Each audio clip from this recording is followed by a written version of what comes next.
आपसे तो बात नहीं हो पाएगी ना, आप तो आइयो ही नहीं ना उसमें। ये तो नहीं, आप आओ पहले।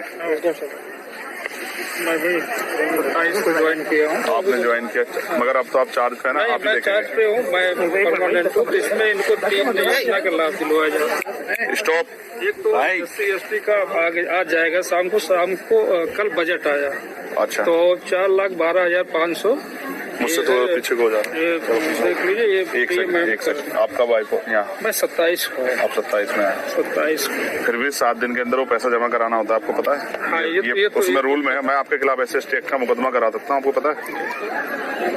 नहीं पता तो मैं आपको बता देता हूँ कि अगर आपने 7 दिन में पैसा इनके खाते में नहीं भेजा ना, CO साहब को भी, CO साहब और आप पे दोनों मुकदमा करा, DM साहब पे भी 1 मिनट लगी कराने में। बहुत छोटा सा काम है मेरे लिए, चुटकी भर का। आप चाहोगे मुकदमे में फंसना? ये अच्छा नहीं है। दूसरी बात, अभी तक इस परिवार को परमानेंट सुरक्षा नहीं मिली और आप जानते हैं क्या माहौल है। ठीक है, PSC लगी। हाँ, आप पहले परमानेंट सुरक्षा ऑर्डर कराओ इनके लिए। लगी है। ठीक है, PSC ठीक है, अच्छी बात है लगी, लेकिन परमानेंट सुरक्षा का ऑर्डर कराओ। ये कहीं जाएंगे तो क्या करेंगे? कहाँ जाएंगे? PSC बंद के बैठ जाएंगे? इनके बच्चे क्या स्कूल नहीं जाएंगे क्या? हमारी ये जिम्मेदारी है कि यहाँ सुरक्षित माहौल बने। वो कैसे बनेगा? वो तब बनेगा जब हम इसको प्रशासन के माध्यम से। अब वो नहीं बन रहा है, आप इस बात को समझ सकते हो, मैं इस बात को समझ रहा हूँ और आप भी समझ लो, नहीं बन रहा है वो। अगर वो बनता तो शायद इनको मेरी जरूरत नहीं पड़ती, आपके फिर भरोसा करके चैन से घर बैठ जाते, क्योंकि इस वर्दी में बहुत ताकत है। इस वर्दी को देख के आदमी महसूस करता है कि अब मैं सुरक्षित हूँ। और इसी वर्दी पे ना ये जो शेर का निशान है, ये हम सबको पावर देता है, ताकत देता है हमें। अब आप महसूस करो, या इतने वर्दी वालों के होते भी वो सुरक्षित नहीं महसूस करे, तो कारण क्या है? मेरे पे क्या है? मेरे पे थोड़े शेर का निशान है, तो शेर का निशान आपके माथे पे है। तो हमें उनको सुरक्षित माहौल देना है। मैं नहीं मानता अगर वो यहाँ रहेंगे तो सुरक्षित रहेंगे।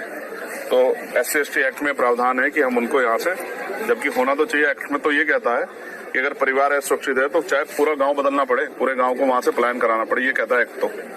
लेकिन मैं चाहता हूँ ना, आप कोशिश करें तो ये परिवार यहाँ से अगर कहीं और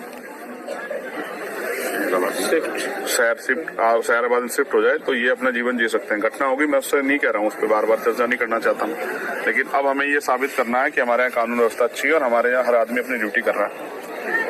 एक्ट ये कहता है, आप पढ़ लेना, मेरा पढ़ा हुआ है, कि अगर परिवार असुरक्षित महसूस करता है तो पूरे गांव को प्लान कराना पड़े तो पूरा गांव प्लान होगा। लेकिन मैं आपसे कह रहा हूँ कि हम इस परिवार को शिफ्ट करा सकते हैं, इस परिवार के लिए कहीं रहने की व्यवस्था हो जाए, ये सह सम्मान रह सके और ये लड़ाई यहीं किसी उसमें रहे, ये लड़ाई बढ़े ना। क्योंकि मैं और आप जानते हैं, आरोपी अपनी जान बचाने के लिए इनको नुकसान पहुंचा सकता है। मैं एक बात से सहमत नहीं हूँ, जब पीड़ित वो छोटा बच्चा जिसने देखा, उसकी पत्नी कह रही है कि मोहित मौके पे था, फिर उसको इग्नोर नहीं किया जा सकता है। आप ऐसा मत करो कोई भी, आप उसको अरेस्ट करो। ठीक है, अरेस्ट करो और कोर्ट में चार्जशीट में बताओ क्या है, वो है या नहीं है। उसको ऐसा मत करो कि उसको खुली छूट मत दो, इससे न्याय नहीं होगा, बिल्कुल नहीं होगा ऐसा न्याय। आप उसको अरेस्ट करो, सबसे पहले उसको अरेस्ट करके जेल भेजो और अपनी चार्जशीट में बताओ क्या है। कोर्ट को बताना कि भाई आपने क्यों उसको किया, आपने FIR है ना नामजद उसके खिलाफ। आप जज मत बनो, सब लोग जज बनना गलत है, ये आपका काम है नहीं है, मेरा आपका काम नहीं ना, ये कोर्ट का काम है। अगर ये हत्या किसी दलित के बच्चे ने कर दी होती ना, तो आप तो पूरे परिवार को चौराहे पर ला देते। पुलिस में जानता हूँ अच्छी तरह से, ठीक है, उनके मकानों पे बुलडोजर चल जाता। मैं नहीं चाहता किसी पूरे बुलडोजर चले, मेरे उसके परिवार से कोई लड़ाई नहीं। लेकिन आप मोहित को अरेस्ट करो, जब वो उसकी पत्नी कह रही है, वो आई विटनेस है ना, उसका बेटा भी, वो भी कह रहा 12 साल का, कि वो मौके पे था। तो आप कोई फैक्ट पे मत जाओ, अभी फैक्ट आप कोर्ट में पेश करना, उसकी बेल के टाइम दे देना, उनकी मदद कर देना, मुझे कोई दिक्कत नहीं है। लेकिन अब आप उसे गिरफ्तार करो।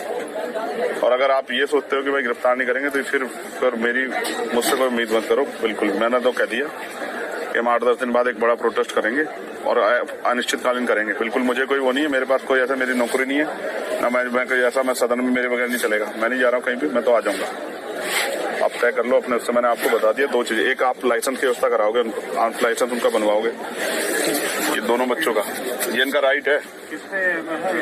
2 भाई हैं, दोनों भाइयों, क्योंकि इनको तो खतरा है ना, इनको तो चाहिए आर्म लाइसेंस, मुझे और आपको थोड़ा चाहिए।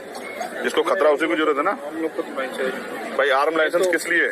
उसी के लिए ना जो जिसको खतरा है सुरक्षा में। तो जिनके भाई की डेथ होगी और जिनके परिवार में पहले से भी, मैं पहली घटनाओं पर जा रहा ना कि वो संदिग्ध मान रहा हूँ मैं उनको, लेकिन उनको तो अभी तो उनका ताजा हुआ है ना, और उनको धमकी मिल रही है। कौन है वो? विजय सिंह, क्या नाम है उसका? विजय सिंह जो धमकी दे रहा है। ये क्या बात हुई?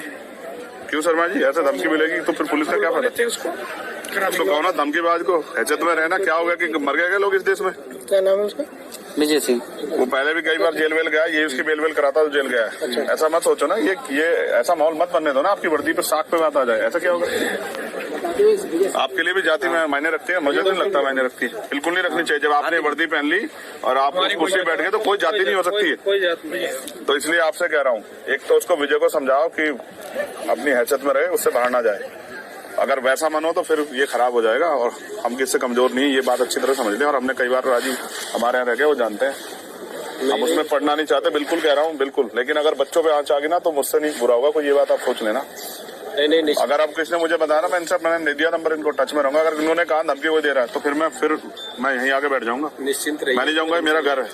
फिर आप अपने आप संभालना। प्रॉब्लम नहीं कि वो हम देख लेंगे। बिल्कुल निश्चिंत रहिए। एक इनका पारिवारिक लाभ वाला कर दिया गया है, ठीक है। एक जो है मुख्यमंत्री बाल सेवा योजना, ठीक है, वो कर दिया गया। वृद्धावस्था पेंशन कर दिया गया। और आप रहने वाले कहाँ के? मैं अम्बेडकर नगर का। Very good. मैं आपसे रिक्वेस्ट कर रहा हूँ, आपकी कलम में बहुत ताकत है और डीएम साहब से मैं कहूंगा, एक तो इनके लिए पेंशन का प्रावधान है, इसकी माता जी के लिए वो पेंशन का प्रावधान आप कर सकते हैं। जबकि इसमें कल ही चर्चा हुई है, हो गया। आप भी जानते हैं ना भाई, कल से पहले चर्चा नहीं हुई ना। 27 को ज्वाइन किया तो मुझे पता चला, तो मैं फिर आकर एक्टिव किया। आप महसूस करो ना, कल ही इनसे आधार कार्ड मांगे ना, ये नहीं हुआ है। देखो, अगर आप ही सब लोग अपने आप सही कर देते ना तो मेरी जरूरत नहीं पड़ी। क्या करेगा चंद्रशेखर? मैं भी आपसे कहूंगा ना भाई, मैं किसे कहूंगा? तो नहीं हुआ, वो सच बात बता रहा हूँ, नहीं हुआ, उस तरह से नहीं हुआ। हो सकता है कोई दबाव को प्रेशर हो। आधार कार्ड ज्वाइंट खाते के लिए मांगे कल वो सबसे पहला वो है, वो एक्ट का हिस्सा है, वो हमारी ताकत है। आप ये बताओ, ये लड़ेंगे कैसे ये अपने भाई? अगर वो बेल के लिए हाईकोर्ट चला जाए, यहाँ उसको बेल ना मिले 302 में, वो हाईकोर्ट चला जाए, तो ये हाईकोर्ट जाके उसको अपोज कैसे करेंगे आप बताओ? उसमें चिन्हित भी करा दिया उसके बाद यहीं से जल्दी उसे सजा कराने का भी प्रोसेस चल रहा है। नहीं तो उसको ना फास्ट ट्रैक कोर्ट में हम लेके जाएंगे, तब वो होगा। लगवा दिया है, ठीक है। और जल्दी से जल्दी मैं ये बात आपसे इसलिए कह रहा हूँ, ऑपरेशन कन्विक्शन चल रहा है, उसमें उसको सीरियसली कह रहा हूँ।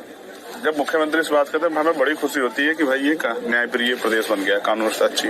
और जब ऐसी घटनाएं होती है और उसमें अधिकारी कर्मचारी का रोल ऐसा होता है ना, तो बहुत अजीब लगता है कि क्या दलितों के लिए, मैं नहीं कह रहा था वो, मगर ये सच है, कहना पड़ेगा, क्या दलितों के लिए कानून अलग है क्या देश में? नहीं, वो तो संविधान से ही चलता है। तो फिर ऐसा कैसे?